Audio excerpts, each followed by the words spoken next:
You're listening to an Airwave Media Podcast. Some of the rocks were as big as potatoes, and the eggs were hitting the limo with considerable force. But Nixon was ready to take that to the bank.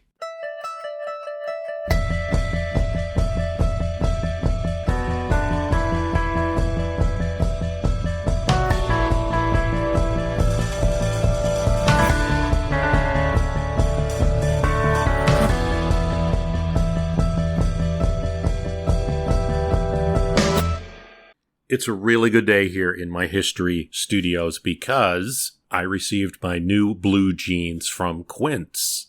Nice dark blue indigo color, stretch fit, stretches to the right places. It's very comfortable. I can wear them while I'm podcasting. Or let's say I have a business meeting. It's not a problem to wear these jeans with a nice dress shirt. It works. High quality. That's what I like about Quince. I've actually purchased from Quince before, so it's pretty easy. I was very excited when they became a sponsor because it's pretty easy for me to speak about them. I have a black turtleneck long sleeve that I got from them because they advertised on a different podcast. But that's just the thing. When you hear a product that's sponsored on the internet, whether it's Instagram or podcasts or things, you're probably like, how can it, be? Is it too good to be true? And that's the thing. Quince has really got high quality. They make deals with ethical factories, too. The products are not expensive. You get shirts for $34 in some cases. Got to check it out. Refresh your everyday with luxury you'll actually use. Head to quince.com/myhist for free shipping on your order and 365-day returns. Now available in Canada, too. That's QUINCE.com/MYHIST for free shipping and 365-day returns. Quince.com/myhist. Yolks mixed with political placards used as missiles. Even a few lit candles. A few windows on a nearby press bus were broken. But the presidential motorcade was unharmed. Not that they didn't hear the commotion outside. The president was safe, but his secretary, Rose Woods, was shaken. "This is just like Caracas," she said, referring to the incident in Venezuela when Nixon was vice president and angry protesters had gone after his car with a fury. Well, now, this time it was in America and young American protesters, hundreds of them, in October 1970 in San Jose, California, just 4 days from the midterm election that year. A big opportunity. 23 states in 3 weeks. The President of the United States utilizing Air Force One. Here supporting George Murphy from a tough Democratic challenger for Senate. Big crowd. Good people. Governor Reagan in tow, but in between 2 stops getting to the car, lots of protesters. "These protesters will not be the future of America," Nixon said. "They won't keep me locked up in the White House." That's the kind of message he gave in San Jose. And then, as he got in his car, the mob, the rabble, loud, obnoxious, peace signs, and other signs too. Nixon saw it and jumped onto the top of the presidential limo, like it was a rally for him. Up went his 2 hands in victory signs. And then, just enough time for him to get back down inside the limo before the flying breakfast and pebbles. That would be good for him to politically counterattack those who carry a peace sign in one hand and a brick or a bomb in another. Violence, chaos, lawlessness, youth, violence. These were the words that you would hear over and over again. It's likely that 99.9% of that crowd wouldn't even consider making a bomb or anything more than a protest sign. Nonetheless, Nixon stayed on message. Eggs didn't bother Nixon. He knew getting out there and being assaulted with eggs was pretty good for business. But that damn book. He told his staff in a White House meeting, "We had the social issue. we've been winning up to the last 2 weeks. And then that damn book. Scammon and Wattenberg. The real majority was out that fall. It was a book that was being read by a lot of people, including Democrats. It should not be confused with the work, The Emerging Republican Majority by Kevin Phillips. That came out during the last election, and that was a book that Nixon liked very much because it told a story that suburban voters were becoming Republican. Nixon seized on that. If you gave them the right message, Democrats would switch to the Republican Party, whether they gave up their registration or not. That was Kevin Phillips' message. Scammon and Wattenberg took this a step further with a message for Democrats in the midst of the Nixon presidency. Democrats becoming more centrist, a law and order message, and then hitting him on the economy. They've been cutting into our issue. Humphrey's been wrapping himself in the flag and riding on fire trucks. Even McGovern's going center, Nixon told his staff. This was the problem. Some hippies protesting him. Not a problem on the TV sets of America, not for the people he was trying to reach in this particular midterm. And the stakes couldn't be higher. Nixon is in office, a Republican president with a Democratic Congress, since it's 6 years from 1964. And 1964 is an election blowout for the Republicans. LBJ all the way. Democrats win in a landslide. It's unusually good because you had the Kennedy assassination the year before. You also have a candidate in Goldwater that a lot of Americans reject. That's 64. It's 6 years now. The senators elected on LBJ's coattails aren't running with him this time. He's retired. So here was the plan. To get a GOP Senate, which, if it were to happen, would have been the first in 18 years. He recruits some promising candidates, including George H.W. Bush, a real Nixon man, he'll say, who will take on Senator Yarborough in Texas. Southern strategy is key here in this midterm of 1970. Nixon can live with conservative Democrats who are Southerners who are going to vote for him anyway. But he wants to win an ideological battle. He wants to take out liberal moderates, be they Democrats or Republicans, but particularly Democrats. Take Al Gore in Tennessee, a Southerner, but a liberal, Al Gore Sr., the former vice president's father. And William Fulbright in Arkansas, a Vietnam War opponent. He gets his lawyer friends and top contributors, executives at ITT Telephone Company, big supporters, the chairman of Pepsi Cola, some Wall Street executives, that eccentric electronics company head, Russ Perot, to contribute to what's called his Townhouse Club, run out of a townhouse in Washington, D.C. Democrats have a weapon, though. Scammon and Wattenberg is not just urging Democrats to wrap themselves in a flag and go on defense, but also to go on offense. They do better on economics, on the price of goods, which is going up. 7% inflation in 1970, along with high unemployment. It was a risk, though. Democrats could be seen as naysayers. The Wall Street Journal article said they were never happier than when the unemployment rate rose. Happiness is shrinking overtime pay and rising prices to the Democrats. The GNP was flat in 1970, and Nixon knew it. He did some things to turn around. He tried to get the Fed chair Burns to lower interest rates. He's independent, and he wouldn't do it. He made a plan for voluntary price controls. Voluntary. They would simply post inflation alerts, making a public show of when some prices went up. Congress calls his bluff by giving him the power to institute real price controls. If you want to limit inflation, Mr. Nixon, we're giving you the power to do it.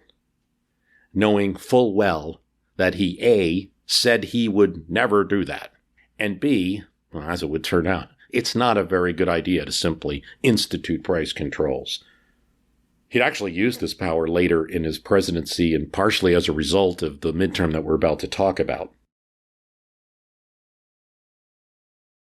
He sends a memo to his agriculture secretary to reduce meat prices immediately, next Monday or else.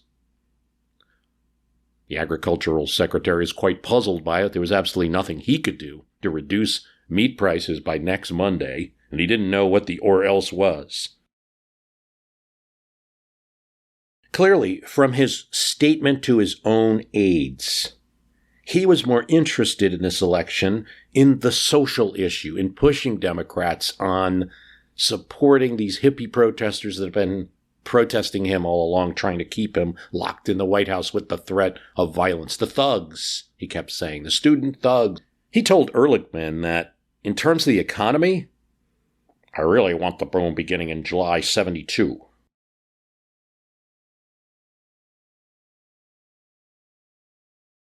This midterm happens really at the end of the 60s. We're talking about 1970. Culturally, that has nothing to do with the 70s. The news is explosive during this time. It's sad. It can be happy at times. Janis Joplin and Jimi Hendrix die in this year. Losses for music and warnings about the carefree use of drugs, as Nixon sees it. The U.S. lowers the voting age to 18 from 21. Nixon, since he was a vice president, has been supportive of that measure, but it does introduce some chaos into the next election. Midnight Cowboy is the best picture at the Oscars. The Public Health Cigarette Smoking Act is passed with Nixon's signature, banning TV ads for cigarettes. Apollo 13 runs into trouble when the oxygen supply explodes. And it's not part of the story that's told, but aides say that Nixon is extremely worried about this. Here's an American space mission that wouldn't look good for the U.S. government. It works out, but there's terrifying moments. The Jackson 5 debut on American Bandstand, the dancing TV show. Mick Jagger's arrested for, cannabis possession. And the Ford Pinto is introduced. There are postal strikes all over the nation. There are auto workers striking as well in 1970. 4 passenger aircrafts are hijacked at one time by the Popular Front for the Liberation of Palestine. They are flights to New York from European cities. 1,000 FBI agents are sent to college campuses in the wake of protests. The FBI are there at one college, Kent State in Ohio, before and during and after the events, where 4 students will be killed. PBS becomes a national TV network, replacing its former self, the National Education Television. Elton John performs in the U.S. for the first time. Muammar Gaddafi takes over in Libya. He'll have a pretty long reign. The first Earth Day is held, and Nixon also creates the EPA. He creates it out of other agencies and appropriates money from other agencies, agriculture, health and welfare, and other things. But he does create and administer the EPA, the first one. There's several large protests in D.C., including a very large 100,000 person, including a large protest after Kent State with several 100,000 people. The first Pride Parade is held in New York. It's a heavy time, and there's a lot going on, and a president with lesser political savvy than the one in the office might write it off. It's a midterm. President's party usually loses seats in the midterm. This trend is not something that was just discovered, by my podcast or discovered by Nate Silver sometime. They knew about this trend already. You usually lose seats. But he thinks he can gain them. Nixon finds a way to link Democrats who, by the way, aren't out there wearing like hippie clothes. They're people in suits. They're very often supported by labor unions of the guys in hard hats that don't like hippies very much. Usually lawyers. They sometimes represent political machines. How do you link the Democrats to some of the anti-war protesters who just 2 years ago had made it clear they weren't supporting the Democratic Party or the official candidate? They were protesting the Democratic Party as well as the Republicans. How does Nixon do that? He finds an issue. Appeasement. Maybe the Democrats aren't hippies and protesters throwing eggs themselves, but what they're doing is appeasing, breeding a new generation of bullies. Nixon sends out Agnew, his vice president, and Agnew is something of a star now in the deep conservative movement of 1970. And as a chess piece to work that right of the Republican Party, Nixon is happy to have him. But each time he uses him, there's a problem. Agnew gets a little bit more credit, especially on that side of politics, for things that Nixon may want to have said. Plus, he goes a little further than he should. In New York, he attacks a moderate Republican. Somebody Nixon very much wants to defeat Goodell, who was a Republican who had criticized the Vietnam War and Nixon's policy there. But he didn't want his fingerprints on it either. And Agnew attacks him directly, saying he's not supporting the president. You should vote for someone who's supporting the president. And this is very real because there is a third party. There's a Democrat, there is a Republican, and there's a conservative, James Buckley, the brother of National Review publisher William F. Buckley, getting a lot of support from that media source, who's gaining. And Agnew doesn't endorse Buckley, nor does Nixon, but Agnew does go after Goodell, almost more than he goes after the Democrat. In fact, he compares Goodell to a woman who had gotten a sex change operation, implying that he's changing his stripes. He's not real Republican. They didn't have the term rhino. Even in 1970, this is a little too far, and Nelson Rockefeller, the Republican governor of New York, supporter of Goodell, is like, he calls the White House. He doesn't want Agnew in his state.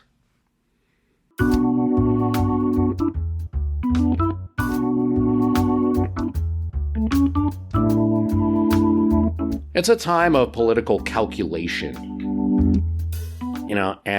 and political science entering the public realm. James McGregor writes in the New York Times, let's get rid of the midterms.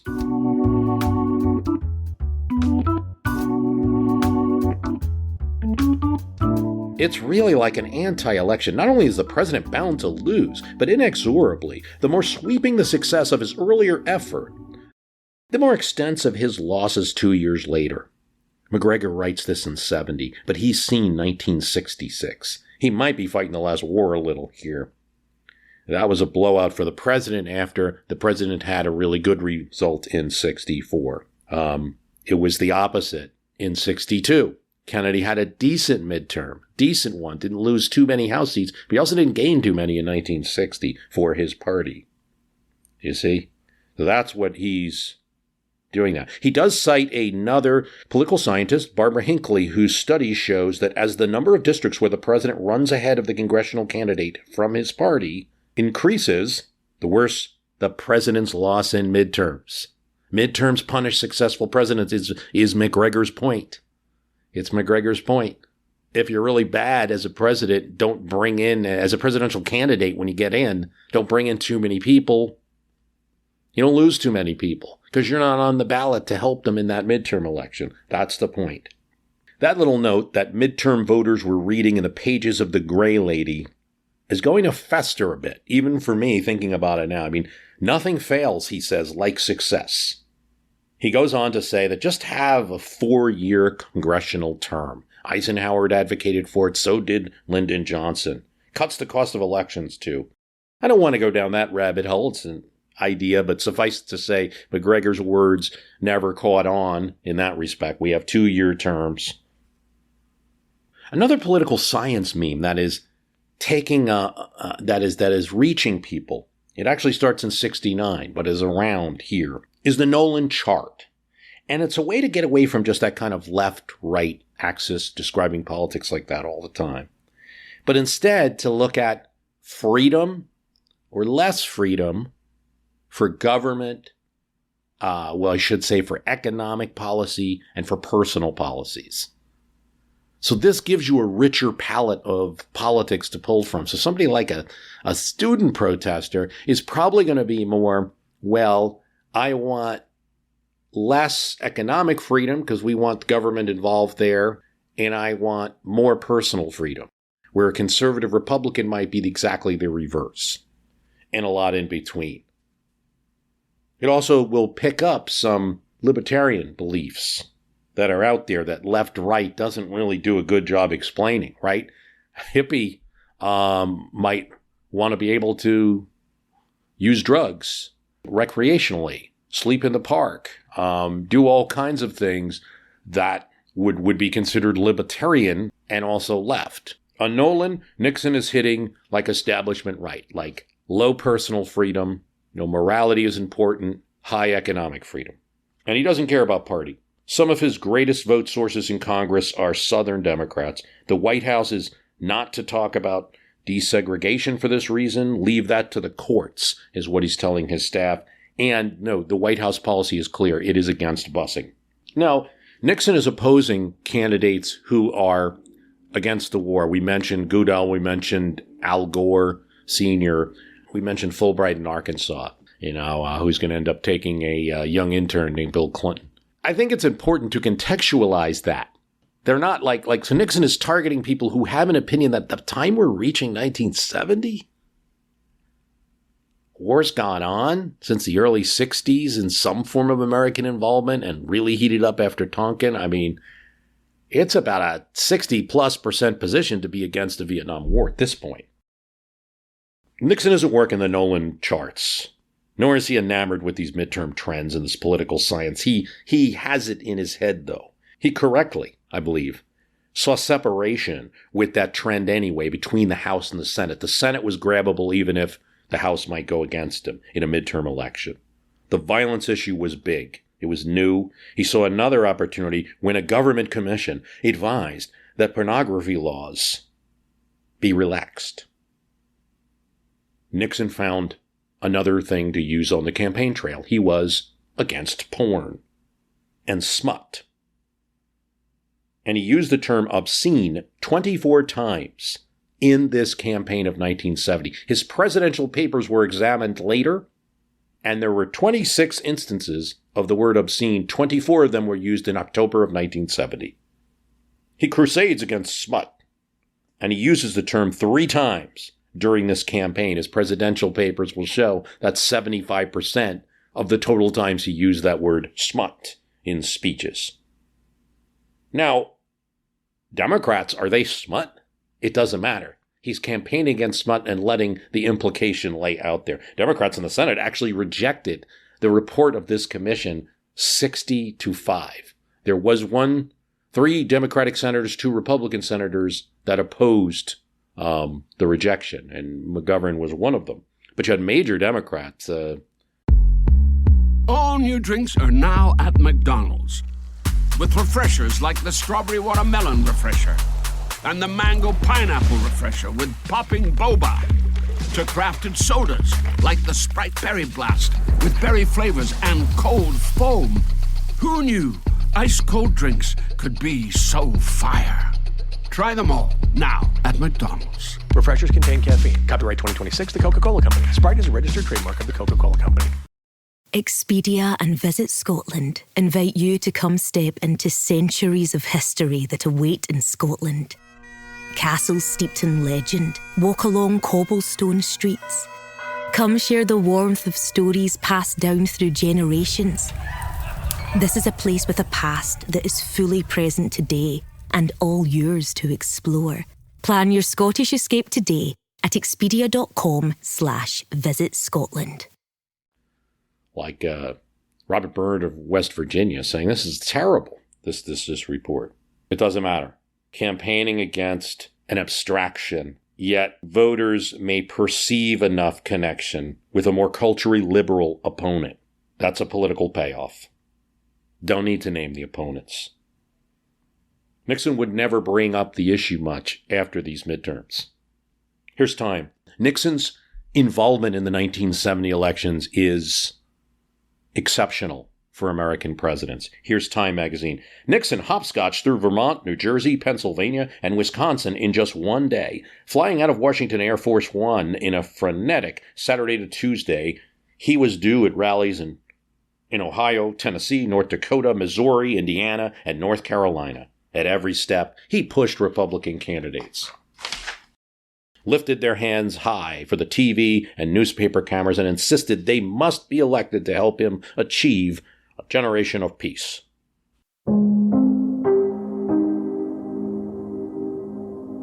When discussing Nixon, there can be a few effects and perceptions that I have to take head on, okay? So I want to mention this. First, there's just some anti-Nixon feeling out there, so the minute I mention the name, it's not like the average president. Right? So that's fine. I would only caution those who are so anti-Nixon they don't want to listen anymore that, if we're talking about political trends or term, which the whole goal here is to look at midterms, you're going to want to say, he's a president in 1970. There's no chance he's being removed at this point. The burglary in the Watergate hasn't even happened yet, although other things have. That townhouse fundraising that's going to start in this campaign is something that's going to be trouble for him later during the Watergate investigation and Special Prosecutor Cox. But right now, there's zero chance of anything like that. He's an important president to study. Secondly, there can be a pile-on effect. There's so much that he did, and it's probably worthwhile to say that not all presidents were taped. And Nixon, we have tape on a lot of stuff of what he said and did. Lyndon Johnson's calls were taped when he asked it for them to be recorded. And these were calls to people with a message. Nixon's just taped talking in the White House. So I think can be this effect that we get more on him. In terms of fundraising, it should be said the late 60s were not a banner time for campaign finance reform. And it's not always clear how, say, Democrats in the Congress got their money when they were running for re-election. Sam Rayburn, in the past, before this time, was definitely known to have a drawer, say, and congressmen would come to him, need some money, pull it out, here you go. I mean, the FEC was just not functioning at the same level. And actually, it's going to take 4 more years for there to be serious campaign finance reform. Nonetheless, with all that kind of preface and half defense of Nixon, we have to say he was running a money game where contributors would donate to, say, this townhouse operation. It's going to be uncovered by Woodward and Bernstein later during Watergate. We don't know how much was raised in the 1970 election. We do know that at least by the time of 74, contributors were encouraged to get Mexican bank accounts, which at that time, Mexico did not allow the U.S. to subpoena bank accounts. Good evening. The voters have turned in a split decision for the 1970 election. The Democrats held control of the Congress, but the Republicans reduced the House losses the party in the White House normally experiences in off years and actually made gains in the Senate. We call this episode the lonely midterm of 1970 because it would turn out to be Nixon's only midterm, though no one would know this at the time, that the president was going to resign 4 years later. But I also think he's singularly involved. He is the Republican Party at this time, and he decides to use the asset that he has in this midterm election in a way that other presidents haven't, and it could be instructive in many ways. So the midterm goes on in the last weeks, particularly important races in New York, in California, in Illinois, where a relative of Adlai Stevenson is running, in Arkansas and Tennessee, in Nebraska, in North Dakota. There's important races all across the country.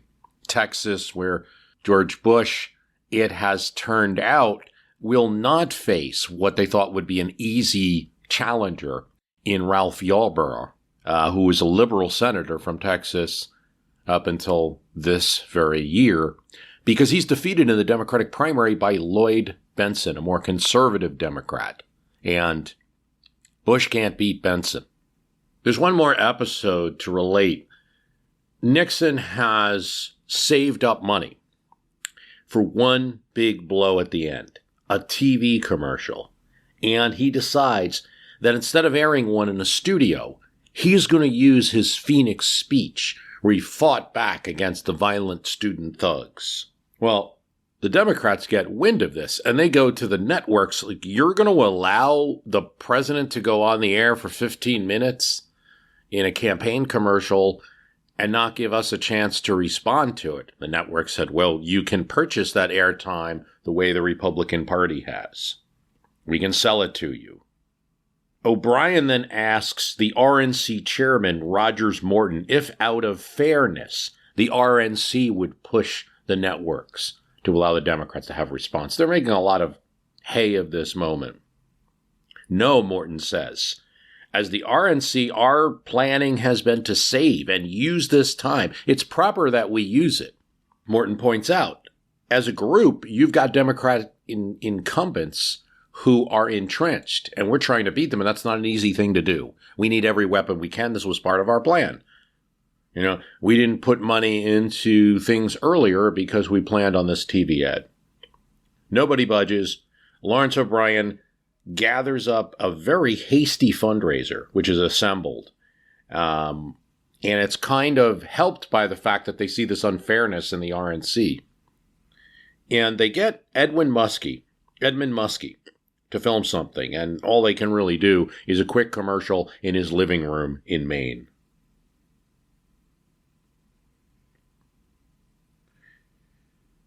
Nixon's doesn't go well. Stand up and be counted against the rock throwers.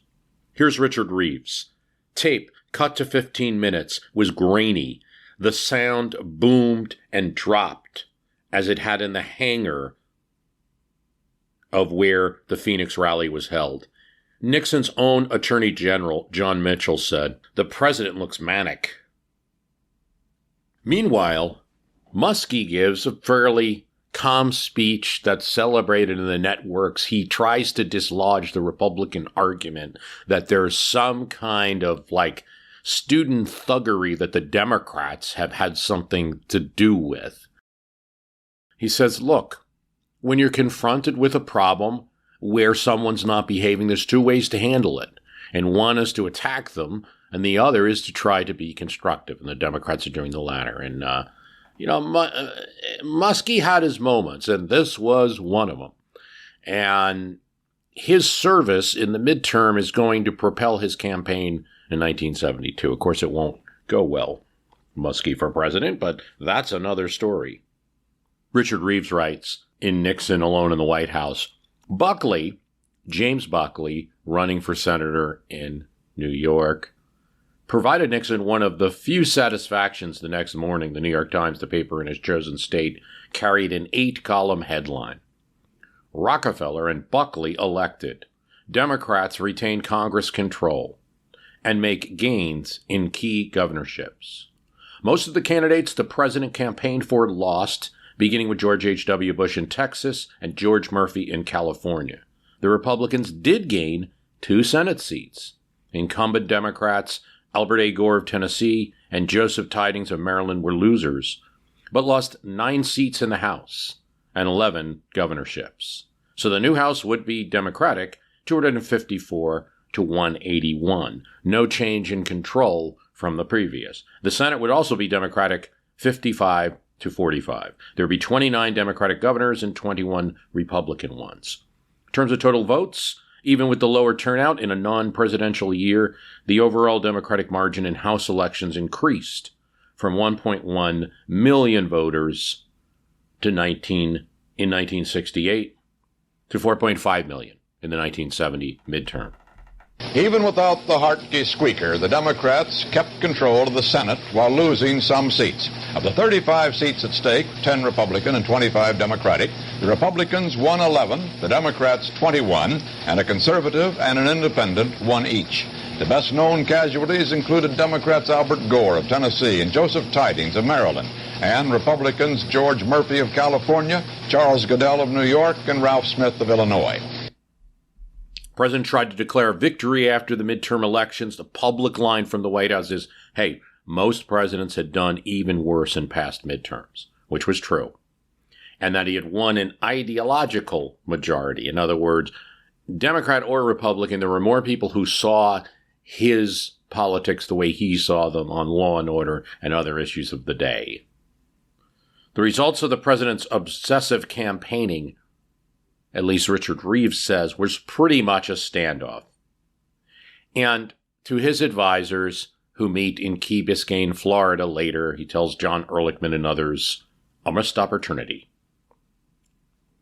In terms of the TV event, it was an inexcusable technical error that he blamed on Bill Sapphire, his speechwriter. The broadcast allowed our enemies to press, to color our campaign as a failure. The important part is not to brush it off as something that wasn't all bad and forget about it, but to learn from it. I want a full-time television man, even if it cost us $100,000 or $150,000 to have him.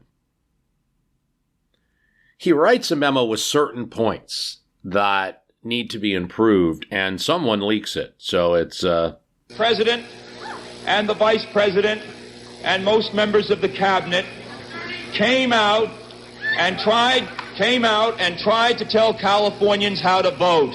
And I'll tell you something. Californians like to make up their own mind. Still, despite Nixon's own feelings about how the 1970 midterm went, and because he had such high expectations for it, really, the average loss back then anyway was 38 seats, similar to today, and Nixon lost 9 seats for his party. And the fact that he gained Senate seats, if you count Buckley's Conservative Party seat and a Republican seat, that's a decent result for a presidential first-term midterm. But Nixon has other concerns. The image of a hermit leader, walled off from the press, antagonistic to the nation's youth, obsessed with foreign affairs. This needs to change. Economy, need greater changes. He's going to end up using this midterm to learn from. And 1972 will be a blowout re-election for him.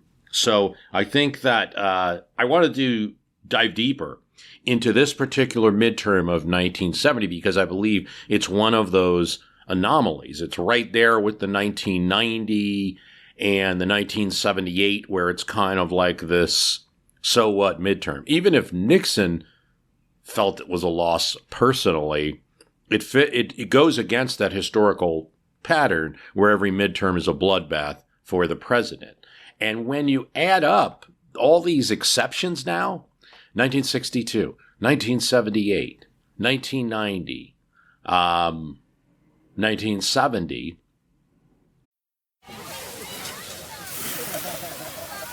This summer, serve up the Cookout Classics, Heinz Ketchup, and Kraft Singles. Every good burger needs a layer of perfectly melty cheese and thick, rich ketchup. We all know it's not a cookout without Heinz and Kraft. Then you get the few exceptions where presidents won seats. Very rare. 1934, 1998, 2002. You're starting to build a different arithmetic for midterms. And we'll see what happens. I'm recording this before the 2022 midterm. But certainly if there's a kind of a neutral or positive for the incumbent result in 2022, that's really going to change what we have to say, the narrative that we have to talk about around midterm elections. So I want to dive deeper into this one. It also shows what should a president do. Nixon made the decision to get on the campaign trail. That's been a disaster for presidents in the past when they've done it. Clinton did it. Wilson did it in the form of newspaper letters and the like. Reagan did it in both 82 and 86. And that throws that off a bit because Nixon kind of putting his body into the election, maybe it went too far, and certainly the TV mistake was a problem, but it also probably helped him win those Senate seats. And, those were necessary to shake up things. But in the end, you have in this lonely Nixon midterm an example of a president that tried to reverse the trend and wasn't able to.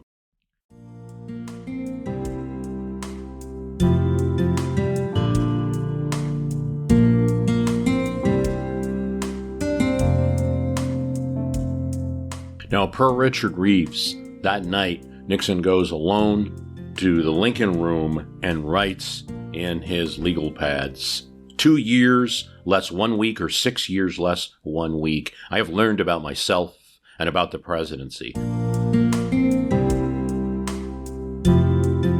From this experience, I conclude the primary contribution a president makes is on spiritual lift, not material solutions. The staff, with my active cooperation, have taken too much of my time in purely material decisions, which could be left to others. They've dragged me to too many congressional problems. My speech and idea group is inadequate. The press and the partisan Dems are hopelessly against. Better means must be found to go over them. Personally, I must recognize responsibility to use power up on the hilt in areas where no one else can be effective, stop recreation, except purely for exercise and on a regularly scheduled basis, need for more social events, need for optimistic, upbeat psychology, need for more stimulating people to talk to, need for dignity, kindness, drive, youth, priority, spiritual quality. He meets with some of the senators-elect. It turns out Lloyd Bentsen, who had beaten his friend George H.W. Bush, Nixon kind of likes.